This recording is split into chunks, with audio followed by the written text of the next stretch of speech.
मुख्यमंत्री पुष्कर सिंह धामी ने पुलिस कर्मियों की ग्रेड पे वेतन को लेकर आ रही समस्या का समाधान निकाला है। उन्होंने पुलिस विभाग में एडिशनल सब इंस्पेक्टर का नया पद सृजित करने के निर्देश दिए हैं। ये पद 4200 ग्रेड पे का होगा। इसके कुल 1750 पद सृजित किए जा रहे हैं, जो कि वरिष्ठता के आधार पर भरे जाएंगे।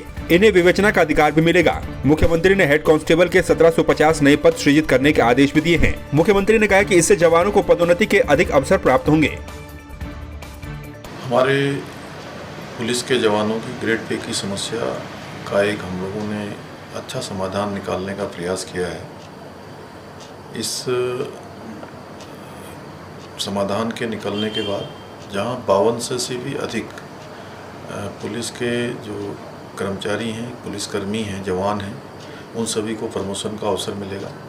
उनको एक प्रोत्साहन के रूप में जहाँ पर 4200 उनका ग्रेड पे होगा, एक महत्वपूर्ण पद है, और उसके साथ साथ 1750 नए पद भी एडिशनल एसआई के बनेंगे और 1750 पद जो है हमारे हेड कांस्टेबल रैंक के बनेंगे। सब मिलाकर हमारे 5200 से ज़्यादा पद हो जाएंगे। उनका ग्रेड पे 4200 होगा और इसके पीछे हमारा हेतु है कि हमारे जवान और ज़्यादा ऊर्जा के साथ और ज़्यादा उत्साह के साथ काम करें और हमारा पुलिस विभाग, जो कि उत्तराखंड का एक मित्र पुलिस के रूप में पूरे देश में जाना जाता है, उस दिशा में अच्छा काम करें। मैं माननीय मुख्यमंत्री जी का बहुत आभारी हूं, जो उन्होंने हमारे जवानों की ग्रेड पे की समस्या का समाधान किया है। मैं आप सबको बताना चाहूँगा कि उत्तराखंड पुलिस में 17,500 पद कांस्टेबल रैंक के हैं, 3440 हेड कांस्टेबल के हैं और एसआई के 1980 के करीब पद हैं, जिनमें से आधे प्रमोशन से होंगे, सीनियरिटी से, आधा डायरेक्ट रिक्रूटमेंट है। इस तरह इन लोगों पे प्रमोशन के बहुत ही कम एवेन्यू होते थे और हमारे पास सिपाही को हेड कांस्टेबल बनने में 20 से ज़्यादा साल लग जाते थे और एसआई तो बहुत ही कम लोग बन पाते थे। अब आज के फैसले से माननीय मुख्यमंत्री जी द्वारा जो लिया गया है, 1750 हेड कांस्टेबल के पद बढ़ेंगे तो पदोन्नति का अवसर बढ़ गया। उससे भी बड़ी बात यह है कि 1750 एडिशनल एसआई के पद हैं जो पूरी तरह नए हैं। हेड कांस्टेबल और एसआई के बीच में एक रैंक पैदा हो गया है एडिशनल एसआई का, और ये 1750 सारे पद प्रमोशन के होंगे। तो इससे हमारे विभाग में एकदम से जो ऑलरेडी हेड कांस्टेबल हैं वो सब, उनमें से अधिकांश एडिशनल एसआई बन जाएंगे और फिर नीचे हेड कांस्टेबल की अपने 1750 और ये जो 1750 3500 वैकेंसी हेड कांस्टेबल पे होएगी। तो सारे कांस्टेबल्स में एक साथ से प्रमोशन के बहुत ज़्यादा स्कोप होंगे और भविष्य में मुझे उम्मीद है कि हेड कांस्टेबल 15 साल के आसपास आ जाएंगे और एसआई, एडिशनल एसआई बनने में 25 साल की सर्विस में बन सकेंगे।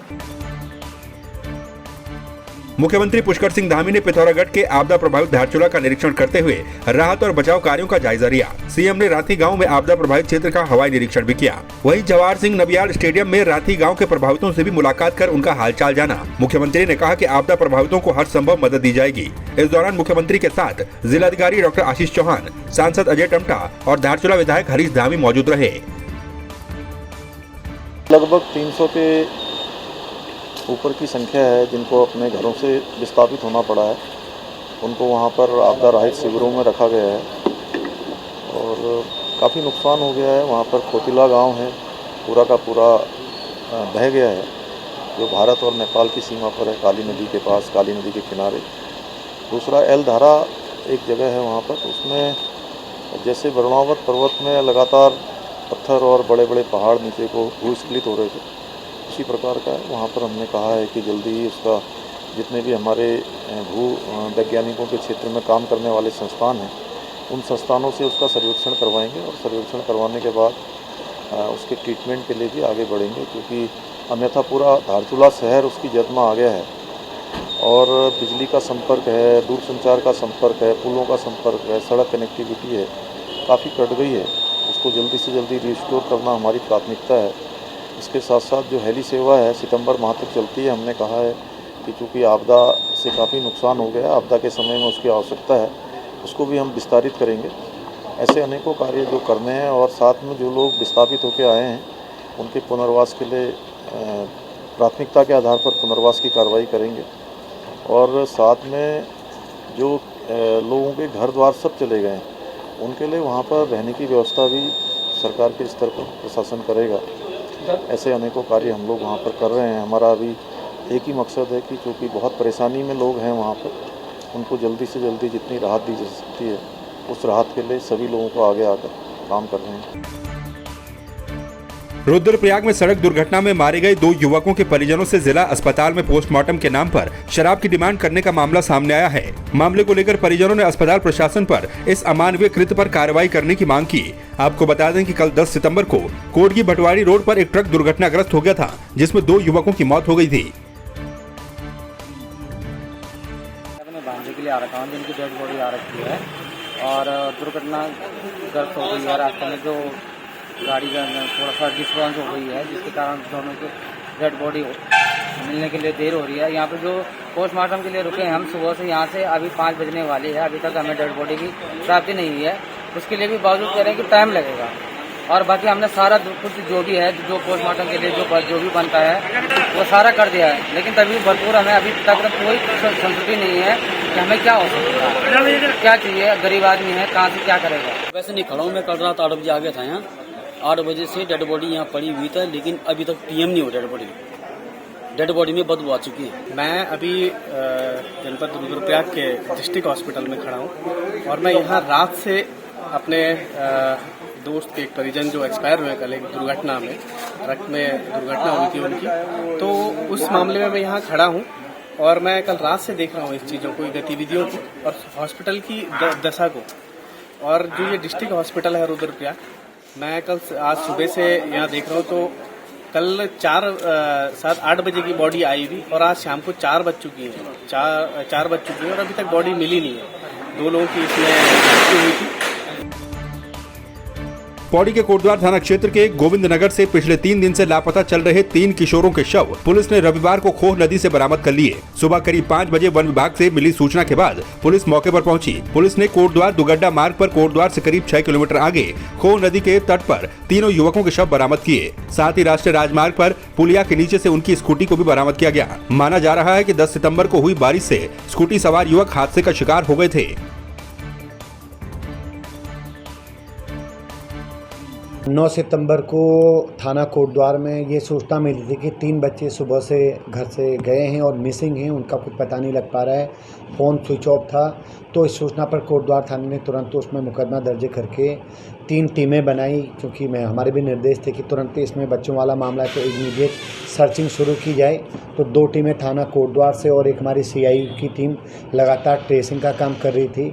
SDRF को भी सेम डे हमने लगा दिया था, चूँकि अंदेशा था कि हो सकता है उनके साथ जैसा जानवरों वाला भी इलाका है हमारे कई सारे सड़कों में, तो इस अंदेशे को लेकर के हमने SDRF को भी उस काम में लगाया। पिछले 2-3 दिन से लगातार ये चीज़ें चल रही थी और कल या परसों में इस टाइप की भी एक सूचना या जानकारी मिली थी कि वो बच्चे कहीं देखे गए, उनमें से कोई देखा गया।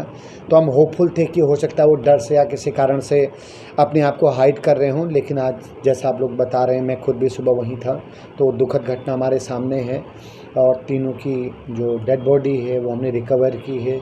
और यही अंदेशा अभी लग रहा है कि वो पुल से उनकी स्कूटी सहित वो लोग नीचे गिरे, और चूँकि 9 और 10 तारीख में हैवी बारिश हुआ था, तो बारिश में भी उनकी जो शरीर हैं वो नीचे को गिरे या बहे, ऐसा हमारा अंदेशा है। बाकी जो भी फैक्ट या जो भी चीज़ें हैं, हम गहराई तक वास्तविकता जानने का पूरा प्रयास करेंगे।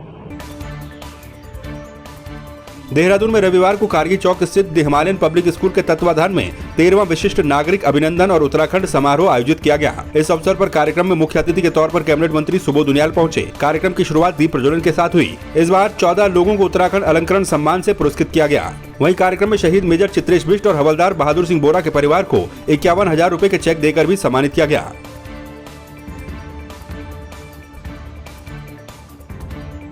जो लोग अलग अलग फील्ड में काम करते हैं उन सबको सम्मानित किया जाए, मैंने उसी परंपरा का पालन किया है। और 2 वीर नारी हम परिवार में बुलाते हैं इसमें सम्मानित करने के लिए, उनको भी हमने इसमें शामिल किया और प्रभु की कृपा से सब लोगों ने हमारा आमंत्रण स्वीकार किया। मैं आप लोगों को, उन सब लोगों को धन्यवाद देना चाहता हूँ और ये कोशिश करूँगा आगे भी परंपरा चालू रहे। रामनगर में अल्पसंख्यक मोर्चा के जिला उपाध्यक्ष दानिश सिद्दीकी के द्वारा एक युवक के खिलाफ सोशल मीडिया पर क्षेत्रीय विधायक के लिए अभद्र पोस्ट करने को लेकर रामनगर कोतवाली में तहरीर दी गई। दानिश सिद्दीकी ने बताया कि कुलदीप नाम के एक युवक ने सोशल मीडिया पर विधायक दीवान सिंह बिष्ट की छवि को धूमिल करने की नियत से गलत पोस्ट किया, जिससे कार्यकर्ताओं की भावना बहुत आहत हुई है। उन्होंने पुलिस से युवक के खिलाफ कार्रवाई करने की मांग की है। कुलदीप रावत द्वारा माननीय विधायक जी के खिलाफ अभद्र टिप्पणी की गई, जिसमें उनकी राजनीतिक उसमें धूमिल किया जा रहा है और काफ़ी समय से उसके द्वारा इस टाइप के घटना करी जा रही है। तो इसके खिलाफ हम एफआईआर कोतवाल साहब को देना है।